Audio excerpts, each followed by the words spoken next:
Batya, what did you think of Marjorie Taylor Greene stepping down this weekend?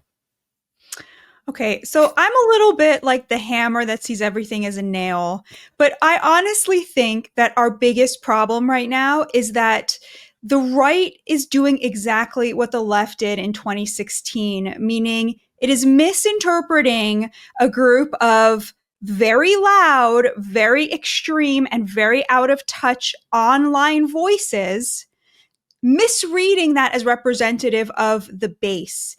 And you just keep seeing this again and again and again. There are these massive online accounts. They have millions of followers.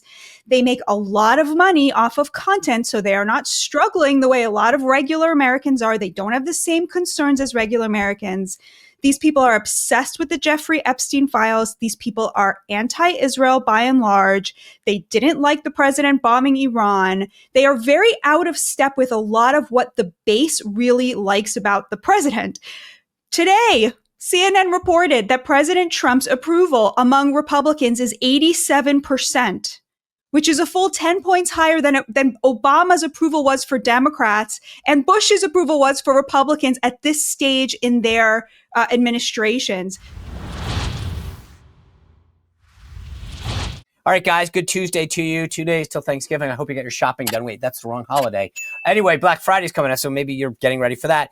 Reminder, if you are missing the morning meeting, Dan and I did a pop-up yesterday. We announced that we will be going forward 8:30. We're moving it back a half hour. Dan's got a hot yoga class, I think, something like that. Anyway, starting this coming Monday, 8:30, click and subscribe on that YouTube channel. Spread the word. Let everyone know where we are. Tomorrow, we've got a great re-air of our conversation with Victor Davis Hanson. On Thanksgiving, we'll be talking redistricting again. And then on Friday, a recap of our conversation with Jessica Reed Krause of House of Habit on the Epstein files. So thank you for everything that you guys are doing to support us. Remember, not just subscribe here, but across all platforms. Super helpful. Before I bring in the panel, though, I couldn't even get the words out. You guys know around Thanksgiving, the rest of the holidays, you're always looking for a great snack. You got people over. I'm going to tell you, you guys know this. I crush these bags of masa chips. When people came over, I literally, my mother-in-law is going to get mad. I left a bunch of them out because I do. And she just opens one and she starts eating. What are these? I had masa chips and Vandy crisps out. She grabbed the barbecue ones. I'm telling you, these Vandy trips and masa chips, unbelievable. Sister company. So I can say that together, it is unbelievable. This is, I mean, if you're having people over, you guys, you got to have a healthy snack. And this stuff, you can snack and know that you are MAGA approved and you're snacking 3 ingredients each. The masa chips, they've got corn, salt, and beef tallow. What do the Vandy crisps have in them? Potatoes, salt, and beef tallow. None of that ultra-processed seed oil stuff. No feeling bloated and gross afterwards. A perfect snack. I'm telling you, I love the lime masa chips and the original Vandy crisps. I mean, that's just me. Some people say, I mean, I got family members. We fight about this all the time. Not politics in our house. What flavor of masa chip or Vandy chip do you like better? I'm telling you, these things are amazing. So if you guys are looking for the best Black Friday deal on masa chips, you guys have got to check this out because they've got 25% off your first purchase. So if you like the masa chips, and I'm thinking maybe you go for both, go to masachips.com, use code Sean for 25% off, or Vandy crisps. Okay, it's not chips. It's Vandy crisps, like the Irish. We always say that. Would you like a crisp? Yeah, that's it. VandyCrisps.com. Click the link below. You get 25% off using code Sean. I'm telling you, pro tip, get the variety pack in both because I love the lime on the masa chips. I love the original, but I only found that out because I got to try them all, and they've got some great flavors. I'm telling you, masachips.com, VandyCrisps.com. Both cases, use code Sean, 25% off your first order. All right, and then if you're just looking to be not always 100% MAGA, but you want something completely unique and different during the holiday season, you've got to try one of these Kexi cookies. Oh my gosh, if you're bringing them to somebody's house or you've got people that you're going to be entertaining you're going to blow people away with a Kexi cookie. These things it's a family-run gourmet bakery that makes things the right way, like your grandmother used to. Pure butter, pure vanilla, ingredients that you can actually pronounce. Look, if you're going to work out a little extra, have yourself a good Kexi cookie because I'm telling you, you're not going to have anything else like these things. These things are literally fresh. They ship right straight to your door, handcrafted. They're totally unique and different. You're not going to find them anywhere else. I'm telling you, these things are amazing. They're so soft, full of flavor. And the good news is the Kexi Christmas box is available right now. It's packed with limited edition holiday flavors that make the perfect gift. Do not wait, though. These things sell out. You have to have enough time to make sure you get them, and you will blow everyone away, whether it's the gift you're bringing over to somebody's house as a hostess gift, or you want something when they come over to your house. Order your Keksi Christmas box now. That's KEKSI.com. KEKSI.com. Use code Sean15 for 15% off your order. Go to Keksi.com. Use code Sean. All right, I want to bring in our all-star Thanksgiving week panel. Batya Ungar-Sargon, the host of Batya! Exclamation point on News Nation. So I love saying the exclamation point. It was like Jeb when he ran. Jeb! Exclamation point. This is Batya. My buddy Chris Stigall up there in Philadelphia, the host of the Chris Stigall Show, and the editor-at-large in all things Legal Eagle, our good friend Alex Swoyer. Good to see you all. Batya, what did you think of Marjorie Taylor Greene stepping down this weekend? Okay, so I'm a little bit like the hammer that sees everything as a nail, but I honestly think that our biggest problem right now is that the right is doing exactly what the left did in 2016, meaning it is misinterpreting a group of very loud, very extreme, and very out of touch online voices, misreading that as representative of the base. And you just keep seeing this again and again and again. There are these massive online accounts. They have millions of followers. They make a lot of money off of content, so they are not struggling the way a lot of regular Americans are. They don't have the same concerns as regular Americans. These people are obsessed with the Jeffrey Epstein files. These people are anti-Israel by and large. They didn't like the president bombing Iran. They are very out of step with a lot of what the base really likes about the president. Today, CNN reported that President Trump's approval among Republicans is 87%, which is a full 10 points higher than Obama's approval was for Democrats and Bush's approval was for Republicans at this stage in their administrations. The base loves Trump. They love what he's doing. But there is this online contingent that get millions of followers, which, by the way, we now know, thank you, Elon Musk, that a lot of those followers, even the accounts themselves, are not based in America. Another thing I've been saying for years, you look at a Candace Owens video, it has 5 million views. And for some reason, people think that means 5 million Americans agree with her. It is so obviously wrong. Okay, preamble. Now you'll see why that is my hammer. And I look at Marjorie Taylor Greene, okay? This is a woman who was very connected to her base, to her voter base in Georgia, to working class Georgians.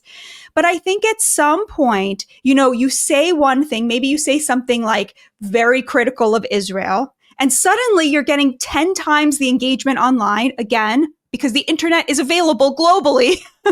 And suddenly you start to follow that engagement and you lose touch with where the base is, which is 100% in Trump's corner. And I think that that's really what we saw. She got very taken up with this Epstein thing, an issue that Trump's voters do not care about at all. And I think that that just led her down this path to where she lost that connection to the base and got into this fight with Trump and was like, you know what, this isn't working. All right, Stigall, you talk to people every day on the radio. You think that's where the base is? I couldn't agree with Batya more if she paid me, and she hasn't, even though we're all accused of that often. But I'll take the check. No, what I actually said on my own show, I said, I feel great at this hour about being a broadcaster, federally licensed by the FCC. And you know why? Because everything I do, everything I say is fully auditable, and you can open the books and you can see who sponsors the show. To Batya's point, what's bothered me so much about the supposed right in digital media, I don't know who they are. I don't know what motivates them. I don't know where they come from. I don't know what their income is from. And I thought one of the most important points she made is the fact that when we look at these accounts and, wow, they've got millions of followers. Well, yeah, but if half of them are in Qatar, is that as impressive? Not to me. So I'm not suggesting these people don't have followings, and I'm not even suggesting they're not talented. But there's an insincerity and an inorganic kind of suddenness to this pile on the MAGA movement that I don't understand and I don't think is warranted. We're 10 months into the Trump administration, and there's some people with some massive online followings, supposedly on the right, who would have you believe that Trump's not America first and they're more America first or whatever. This president has done more for this country in my lifetime than any president that I have known, that I've been able to vote for anyway as an adult. And I think for anyone supposedly on our side to say otherwise is just wholly disingenuous, and I don't trust it personally. Alex Swoyer, you look at things, I think, sometimes more analytically and legally.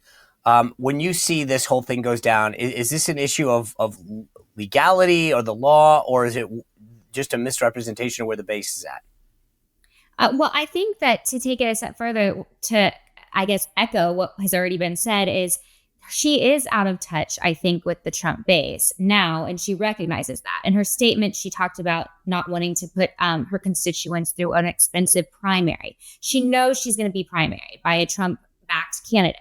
And, I think that, she used to be a Trump candidate. She's left. She no longer has that MAGA support, the president's support. She might have, I guess, the dark web, those echo chambers that was just kind of mentioned out there, fueling her resistance, I guess we could even label it.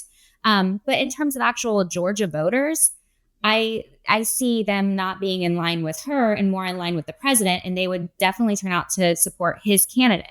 So, I think that just to take it one step further, yes, she seems to be out of touch with where MAGA is, but more so she realizes that, and she realizes the ramifications will be that she loses her seat. So she's stepping down as it is. I think that the bigger impact, though, is something like in the short term that we talk about is the Republicans have such a narrow majority anyways, that without her, and then Massey always kind of being a no, we have to think about what will happen at the end of January with the, I guess, next negotiations on spending. And it makes you wonder, are we heading towards another government shutdown, especially since, that her vote there will no longer be. And Sean, may I just add by the way, I felt like cynical Alex it was is? reading my script. I was like, that's literally where I was going. Go ahead, Chris. I'm sorry. That was just... I would just love to add how cynical it is that she did this media blitz, Bill Maher, The View, and all these kind of traditionally left of center shows, and kind of positioned herself as this person who could see beyond her bubble and the Republican Party or whatever. And then all of a sudden, after she's done with that tour, she quits. Now, I don't know exactly what's behind that, but it strikes me as a little cynical and self-involved. Maybe The View wants to hire her. Well, can I just say to that point very briefly, what she did there was she kept talking about common ground, but what she was doing there was finding common ground with leftist elites. Like, there actually is a ton of common ground between working class Democrats and working class Republicans. A lot of it is on issues the president is really strong on, like immigration and manufacturing. Some of it is stuff that I think the GOP needs to get better at, like healthcare, right? Yes. There was tons of areas for common ground between people across the aisle. That's not what she was doing, though. What she was doing was courting the approval of the leftist elites who hate the MAGA base, who hate this country, and who hate the president. So I want to get back to Alex's point in a second, because that's where I was going. But the point that you two brought up is fascinating, because I asked, Marjorie was on our show last week. I mean, this is what's so mind-blowing. When I watched this thing evolve, and I don't mean it, like, this sounds narcissistic, but I was like, did I play a role? Like, because I asked her about this stuff. And then you did it. Spicer, you did it. You flipped her. No. But I want to pick up on what Batya said, because at the end of our conversation, I said to her, Marjorie, you went on The View. Why? And I wanted to know, right? And she said, because they asked. Okay. Now, this is what I want to do before I get, because I want to pick up where Alex left off. And I say this because I'm at this age in life, I forget. So I have to keep reminding myself. I want to get back to January 30th, because I agree. I think Alex's point is so huge. But if you guys, should we go on The View? I'm always torn on this. Do you go and bring a voice that they never hear, that audience never hears? Or, because Marjorie said I got invited, so I went. But then I say, okay, but if you go and you don't have backbone and stand up and say, you know what, you guys are horrendous, horrible people that lie about us all the time, and I'm not here to capitulate or to talk to you. Like, I actually think that if you want to go, but talk about who they expose them. Yeah, I'll say just very quickly, as someone who frequently does the CNN panel, it's unbelievably important to go to those spaces to show up. It's unbelievably important to show up and speak to that audience. So what I would say here, I would say the same things. I would say them on CNN as I would say here, but I would say them in a different way because I want the CNN audience to have the best shot at being able to hear what I'm saying. But the idea that I wouldn't bring up all of the lies they're being told is ridiculous. And I want to make a comparison here. It's kind of like Tucker Carlson having Nick Fuentes on and then agreeing with him about everything, like not actually giving him a hard time. Like there's nothing wrong with ever interviewing someone or going to an interview. But you have to be true to yourself. Like the point of going, not that I want to compare The View to Nick Fuentes, obviously, God forbid, but like the point of going into those hostile places or interviewing people who are hostile to America and American values is to expose it, is to have that conversation. Of course, yeah, when you're on network TV, have the audience in mind. Like don't go in there and blow it up. Be charming. Show them that people on our side, exactly, like are human. You have to do, that's a very big part of it. But don't sit there and just agree with everything and act like all of the bad blood didn't happen. That's my view. All right. So just before I move on, Alex and Chris, you get invited to The View. Do you go on? Chris? Yeah.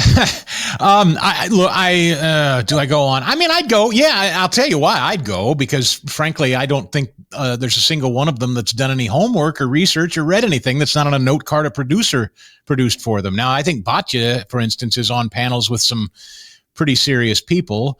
I don't naturally like conflict. Like I don't gravitate toward it. I don't like fights. I don't like bringing people on my show to fight with them. That irritates some in the audience. They want to see scrapping. Yeah. That's just not my speed or forte, but if I'm invited, I think I'd go. I tell you what I stopped doing is submitting to interviews in places like the Washington Post. The last time the Post tried to interview me about a Pennsylvania election, I said, do you mind if I roll on this conversation? Nope. They didn't like it. They bailed on it. They would not allow me to record our conversation. And that tells me everything I need to know about who I was dealing with there. So Alex, caveat emptor. To Batya's point, I think it's great to go on various networks and, all about free speech, getting viewers, all sorts of, dynamic viewpoints. However, and I'll get personal. I have been asked a number of times to go on a specific network and I always say no. Usually it has to do with the topic. So I might be a little bit more narrow about if I was asked to go on The View, would the information be that I'd be sharing? I always try to say yes to interviews where I think I bring something to the table, whether it's a legal background, because that's where I come from, journalistic, something like that. To not name the network, they always kind of wanted me to come on and talk about my former boss, Steve Bannon. And I knew exactly where they were wanting to go. And I'm on record always saying I enjoyed working for Steve Bannon. He's been a great mentor to me, a great boss at the time. So I have nothing negative to say. And I don't necessarily think that's where that network was going. So it just wasn't a good fit. By the way, can I just say this before I will get back to January 30th. But to Alex's point, I had a phrase when I used to do media training that Alex just hit on. I used to tell people, don't put the secretary in press secretary, right? Why are you doing this interview? And I love Alex's approach, which is, does it make sense for me? Do I have something to offer? Or am I just going because I get to say I went on X network or whatever? And that's the thing, is too many people just say yes. And I'm with Alex. People call and I'll be like, yeah, I don't think I'm the right person for this interview. I don't think I'm the right person for that show, because it's not going to turn out well.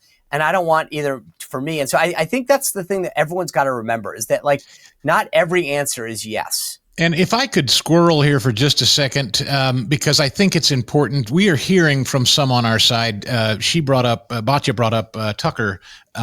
There's an assertion that if we as conservatives or in the conservative media sphere disagree with one another, we're calling for censorship or silencing. I don't know of a single one of us who are conservatives that are calling for anybody, even including that loathsome little toad Fuentes, for anybody to be silenced. I certainly never have. I welcome anybody. Now, if somebody calls me up and said, I'd like to come on your show, Stigall, absolutely.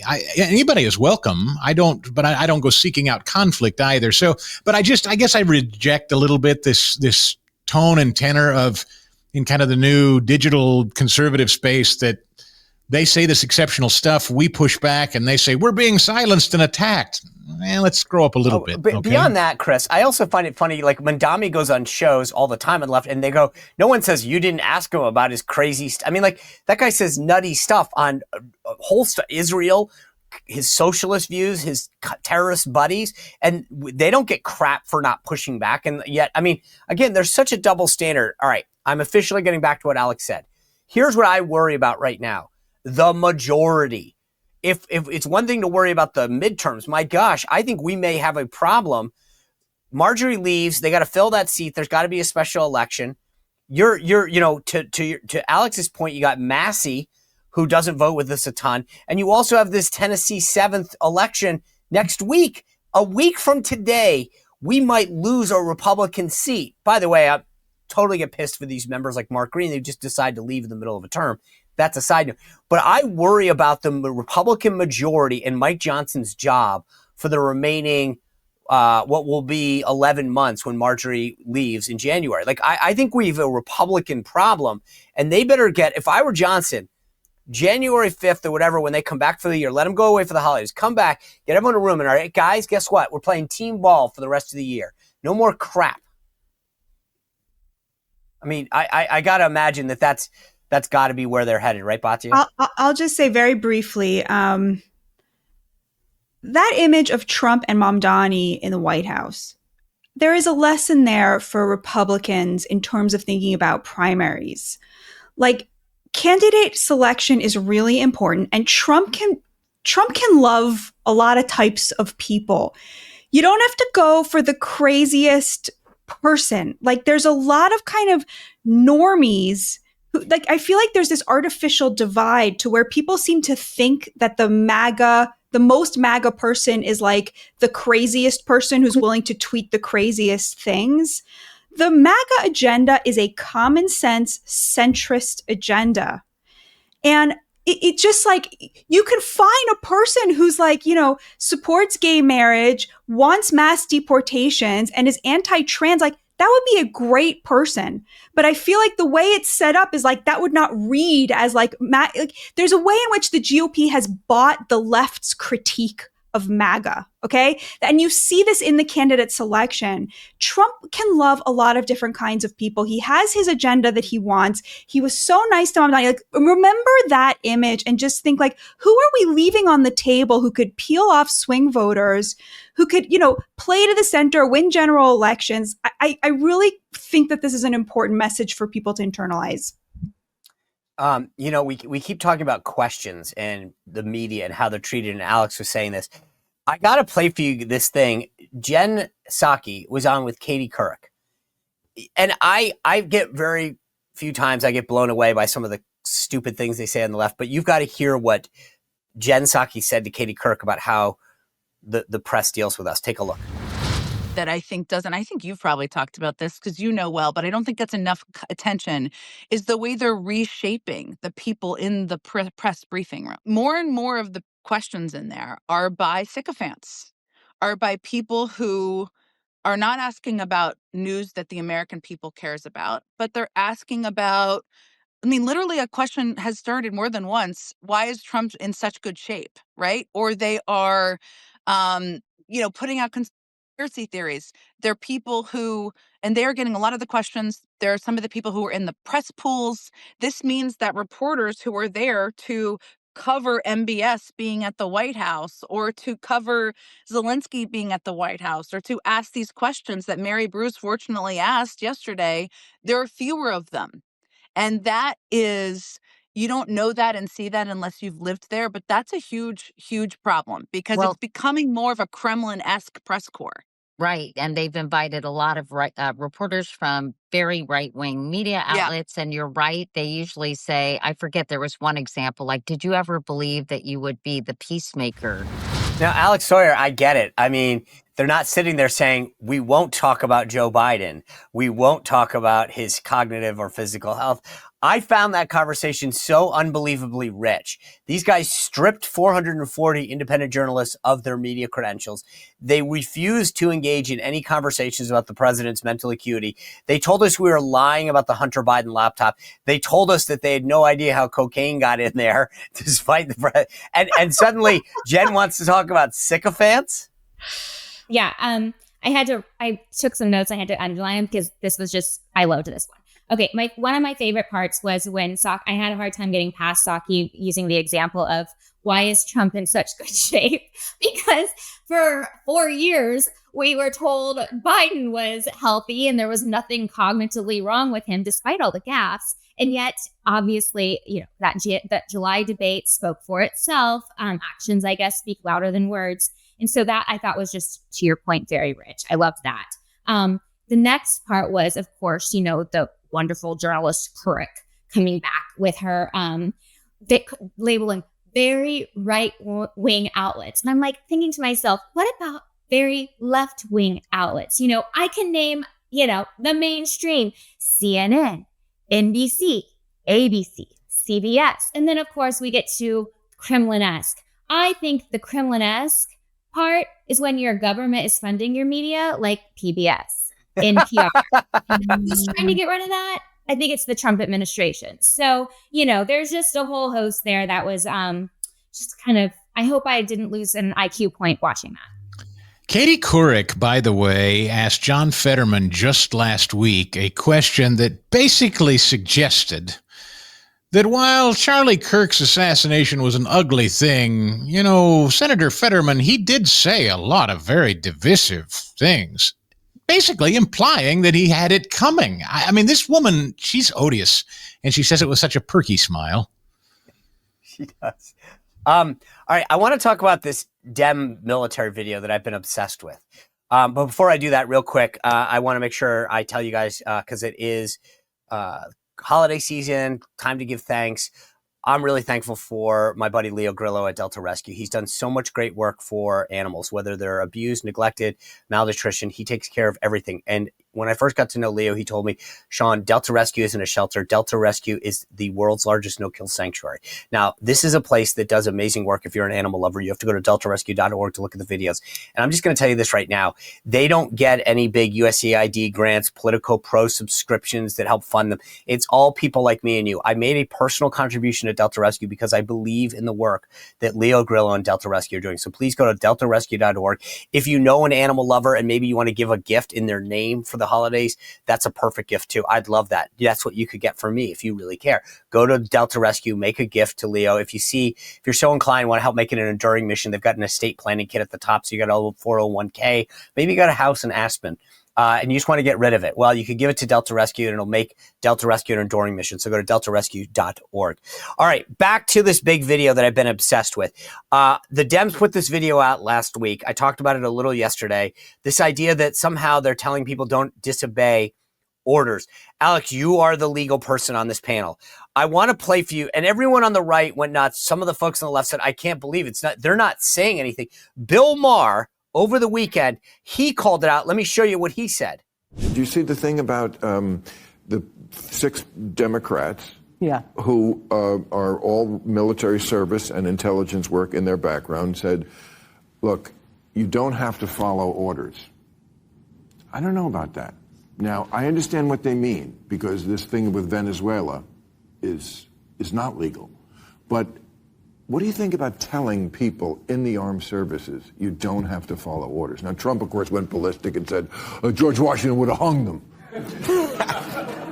Sedition, death. He goes right to that, and then today he walked it back. I didn't mean death. You said death. Yeah. And meanwhile, those lawmakers have to reach out to the U.S. Capitol Police, the House Sergeant at Arms, because they're getting death threats. All right, Alex Swoyer. Give me the legal analysis here. Is Trump, what he did do was tell people what the penalties for those crimes were. But where do you come down on what the line is? Because I felt like this was clearly pushing people to question lawful orders. Yes. So to the top line is military members, service members can be prosecuted for ignoring orders, right? So that is a big red flag. Let's say you have some service members who are sympathetic to the political leanings of these lawmakers, and they're sitting there being told you don't have to follow illegal orders, suggesting the undertone, they can't name one, but the undertone is these Venezuelan drug boat attacks. And then obviously there's also questions about the National Guard dispatched in various cities, that sort of thing. So they're basically saying, you don't have to follow his agenda. That's wrong. They can lose their, I don't have to tell you, Sean, they can lose all kinds of benefits. They can be criminally prosecuted. So many problems from this. This is negligent leadership, to say the least, okay, from these Democratic lawmakers. A few items that I'd like to mention is, I don't know, do we really want Article 3 deciding Article 2 powers in terms of what is legal and what is not? As commander-in-chief, does the president have the right to order these attacks in international waters? I think some judges would say yes. So here we are. We're going to have, that's basically where this push is going. Is this going to all be caught up in, are we going to have a Judge Boasberg deciding what the president can and cannot do with the military? I think it's problematic. We already know the Supreme Court is weighing right now whether the National Guard to Chicago is lawful. And there's been many lower courts that have taken rulings so far on whether or not they can go to DC, Portland, LA, that sort of thing. So right now there's a clash between this Article 2 authority and the Article 3. I think we're going to have to watch that. It's kind of dangerous in my opinion. My other thing I'll just note, this isn't really, legal, but it's observant, is they do not like the word sedition, but they love the word insurrection. So pretty much the same thing, right? Sedition is an insurrection. It is a rebellion. So I just had to their little play on words always gets me. That's awesome, because you know what? It's funny. You guys are so bringing it today, because they have no problem saying January 6th was an insurrection. Again, nobody actually was charged with insurrection. But when the president accuses them of sedition, that's clearly over the line. But Chris, here's the thing that No, I'm glad you brought this up, because again, it's all about language. They don't mind using certain words, but then when you use them on them, it's, oh my God, how dare you? Just for the record, I am going to steal this and take credit myself. So I'm using this video to say that Alex Swoyer gave me the idea when I steal it going forward. But Chris, here's the thing that I'm taking from Alex's analysis. She said, here's what judges may do, here's what they may not do. Okay, right. That's the point, though, is that so far the president hasn't done anything that a judge hasn't given him permission to do. Okay, so that's called the law. That's called our system of justice. The courts can weigh in, but they can say yes or they can say no, and then it's either a go or no go. But for these guys to tell people you don't have to obey an order, and you're thinking of all these petty officers and enlisted folks that are now thinking to themselves, oh, I didn't realize I didn't have to obey all these orders. I'll just decide which ones I want.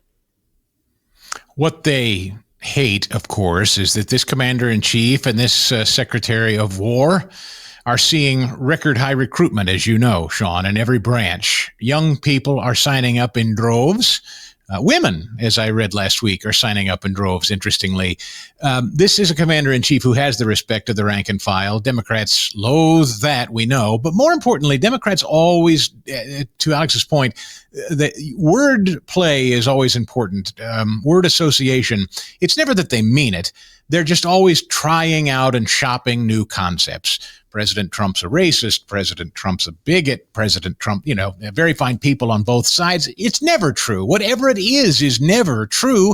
Slotkin said this weekend on the Sunday shows, well, when pressed, is he giving illegal orders? No. It maybe seems like maybe they could be, but no, I have seen no evidence of it yet. Well, then why say it at all? They know what they're doing. They're just trying anything. They're shopping and sowing and planting the idea that just like, maybe he was illegally keeping papers at Mar-a-Lago, or maybe he raped a woman in a dressing room 30 years ago, or maybe he's a racist. Now maybe he is a fascist or a dictator or telling his military to do illegal things. It hasn't worked. I mind you that he did win a huge election last year. So I think this game, they'll try something new again. It's just, I don't think it works, though. Batya, Maggie Goodlander is a member of Congress from New Hampshire. She previously served in the Navy. And all of these folks, but she was asked, what name something for me, right? And I want to show you how she responded. Take a look. What illegal orders are you urging troops to refuse, and what do you hope they take away from your message? Alex, we love this country. We love our Constitution. It is our job as lawmakers, and especially in this moment, to be clear morally, to be clear legally, and simply and clearly stating what the law says, what the Uniform Code of Military Justice says. It's not a crime. It is not treason. It is not sedition. It is our job. And I think it's really important that we do our jobs in this moment. Huh. So she's just to go back to Alex's point, Batya, if she says something, it's just telling people what the law is. That's not a problem, right?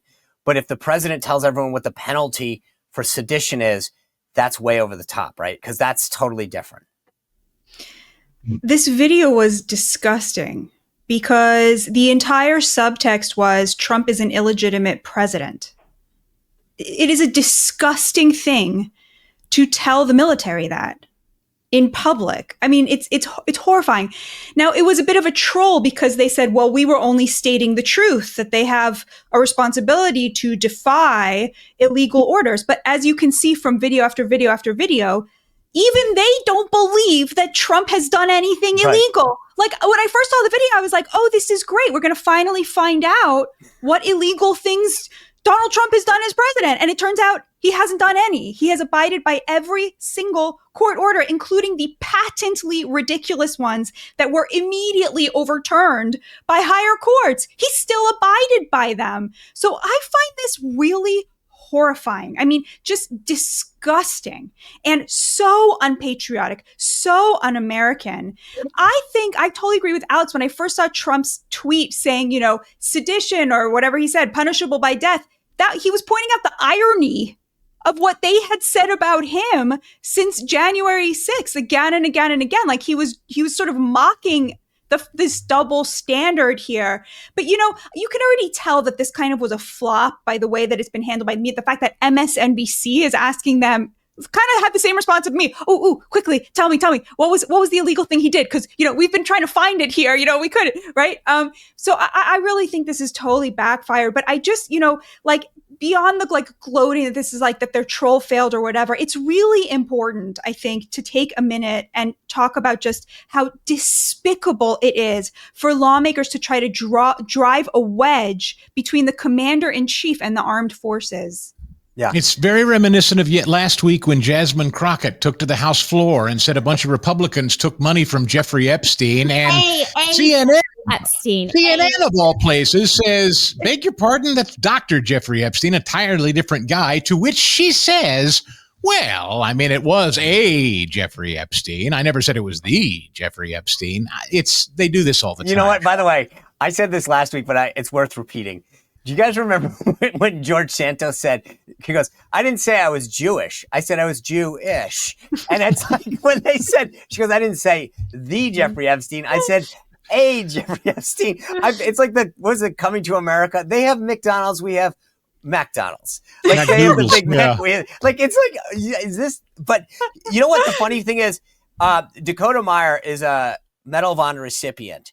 And I want to just show you guys what Dakota said, or at least part of it, because here's a guy who knows how to follow orders and what happens when you do and don't follow them in combat. Take a listen to him. We've crossed the line in this country that cannot be ignored. We have sitting U.S. elected officials, including Senator Mark Kelly, now telling troops that they can refuse illegal orders. I mean, it sounds reasonable until you realize no legal order has been given. Everyone knows that. This isn't about the law. This is about planting seeds of doubt. It's a Trojan horse slipped into the minds of the one group of Americans who cannot afford to doubt for even 1 second, our military. I mean, you get our troops questioning their chain of command, questioning their commander-in-chief, questioning the oath that they swore to. Look, that's what matters, Alex, is that you can't sow doubt. Yes. I just literally wrote down planting seeds of doubt. That was like the one sound. It's a lengthy video he posted, a couple minutes, and I think that was the key takeaway. And to Batya's point, I mean, that was the goal, was to question the legitimacy of this commander in chief. I mean, it's obvious when even MSNBC is questioning you, that's the takeaway. I don't really know. I think that they thought this was going to be some, viral video, great hit on the left. And it's getting pushback, I think, from both sides, really. I mean, it's kind of like, don't mess with the service members for your political gain. That's political loss at this point. And Chris, I just love that you brought up Jasmine Crockett. That was my favorite video of last week. I just can't get enough of it. It was such a serious interview with CNN. To CNN's credit, at least they said, well, I'm pretty sure you were trying to misrepresent. I'm like, by the way, for all those folks on the left that don't get why this matters, when Dakota Meyer, again, Medal of Honor recipient, a man who understands what happens if you don't follow orders, he saved a ton of lives, says this, if you are a leftist or folks in the media and you're like, oh, what's the big deal? Understand this, because most of them haven't served, including Alyssa Slotkin. So for them to talk about the uniform code of military justice and not have to actually have ever dealt with it, to me is unbelievably disingenuous. But I want to move, because there's another thing that I saw over the weekend that I want to get to, which again is another one of these words, sleight of hands, that's not going to go reported widely because the mainstream media won't let it happen. Eric Swalwell was on talking about one of his new big plans. And I want to show you guys this because it blew my mind. Take a look. I want us to be able to vote by phone. I think every Californian vote by phone. Vote by phone. Yeah, if we can do our taxes, do our make our healthcare appointments, make essentially do your banking online, you should be able to vote by phone. Make it safe, make it secure, but it's actually already happening all over the United States. I want us to be a blue state that doesn't do just a little bit better than like Georgia or Alabama when it comes to like voting access. I want us to max out democracy. Also, as it relates to democracy, if you wait in line for 30 minutes or more, if you do want to vote in person, I think you should fine every county for every minute that a person has to wait longer. We have to be better, not just a little bit better than the other states. The DMV. I don't think Californians should have to go in person to the DMV anymore. I think we can do that virtually. I think you can have the DMV employees do it virtually, but that's a lot of real estate. Is that the most popular position? Digitize the DMV. Digitize the DMV. Today, yeah. We can modernize the state, and I look forward to bringing these ideas to Californians. Chris Stigall, I played that whole quote because there were two things in there that most people, with all due respect, especially in the press, won't get. Digitize the DMV. Guess what? That means you never have to go in. No one actually has to see that you're an actual human being or a U.S. citizen, and then vote by your phone. Guess what you do when you connect those two dots? You allow people to vote in this country who've never actually had to confirm their. I mean, no one. When I saw that, I went, "Oh my God!" He just laid out the entire plan in 1 minute on CNN, and it's going to get over the top of the heads of most people. Yeah, you'll notice that he doesn't talk about things like modernizing the IRS digitally. I'd be all ears if that's what he wanted to talk about. There's lots of things we could do digitally with the government and DOGE that I'm all for, but you're right, to use those particular agencies in Pennsylvania, heaven knows, and many others, unfortunately, you can now, as an illegal, get an identification and you're instantly registered to vote. No matter, everybody that's issued a driver's license is registered to vote. This is a huge, huge problem. The Supreme Court ultimately is going to have to get involved in that, obviously. But yeah, you're exactly right to pick up on it. Linking those two institutions, the DMV and voter registration and voting, that would be, that's the mother lode for these fraudsters. Batya, the thing is, again, I'm not trying to be disrespectful to people, but I don't think that most folks are going to connect the dots here. What he's really saying is, I want to make sure that you get the ability to vote and then no one actually has to see, you can vote on your phone, that we can continue to manipulate this. This is the big plan. It's right in front of our eyes. This is what Democrats are going to do if no one wakes up.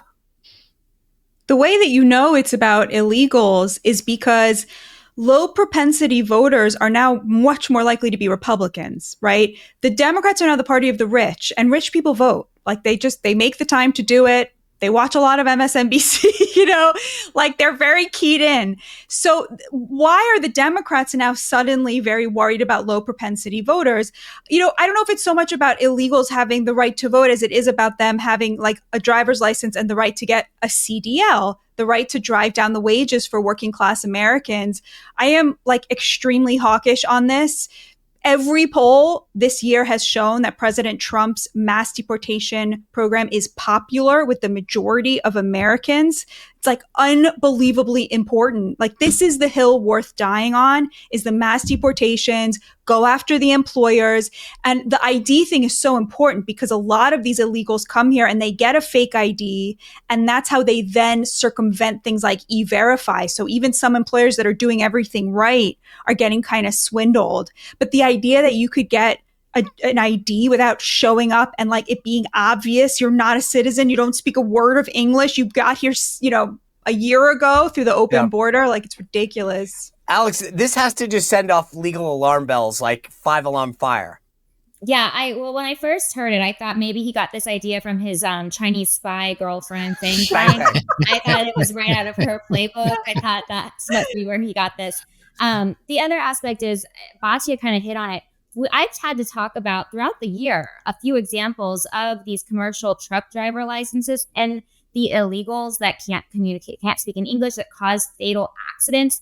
And they're coming from California. I think even in California, I think there's a problem. Can't remember all the research I did, but it has to do with the ability to have a translator when you're taking a driver's test. I mean, are you going to have the translator there on the road with you when you're driving, when you're trying to read signs, when you're trying to communicate with other drivers or an officer? It's very dangerous. And, another idea from Swoyer, he should be more worried about his own legal troubles. Yeah. I mean, but look, I could not believe he said the quiet part out loud. It was mind-boggling to me. Real quick, before we go, this is the last panel we'll do before Thanksgiving. Just give me one sentence, something that you're thankful for this year, Batya. Oh, God, I'm so freaking grateful to be an American. And beyond that, to be living through this administration, those feelings of like, if this is exactly what I would be doing if I was the president, we'll never have that again, I don't think. Yeah. And I when I went to vote for the mayoral race, I came out and I was so depressed. And it wasn't just because like the choices were horrible. I realized afterwards, like when I got home, the reason I'm so depressed is we're never going to get to vote for Trump again. And we're never going to have that feeling again of like, this is like, I cannot believe somebody is willing to represent the American people and tell the elites to go screw themselves in such a big and epic way, and every day show up and fight. So I'm really like this the euphoria hasn't worn off, and I'm just so grateful to be here now. Right. And I'm Chris so grateful. Stigall, give me one sentence. I'm grateful for the ability to freely worship my Lord and Savior. Alex Swoyer. Hey, Ren. I love that one. I will go with, I know every parent will say this, but my daughter, very thankful for Fiona, especially each and every day. She's on my number one, but especially during the holidays. Isn't it just fun being a parent during the holidays? Yeah. That you to see Thanksgiving, to see Christmas through those eyes and the excitement. It's magical. Yeah, what about you, Sean? I got a lot to be thankful for. I agree. Family, God, the supporters of the show, Trump 2.0. A stellar panel. That stellar panels. This is awesome. Thank you, guys. Appreciate everyone being with us. We'll be back tomorrow. We've got a great rerun of our conversation with Victor Davis Hanson. And then on Thanksgiving, a little redistricting. Thanks for subscribing. Always go to SeanSpicer.com for the latest. We'll see you back here tomorrow. Thanks for being with us. Well, if you enjoyed this content, make sure to like this video, subscribe, and click the notification bell to get more.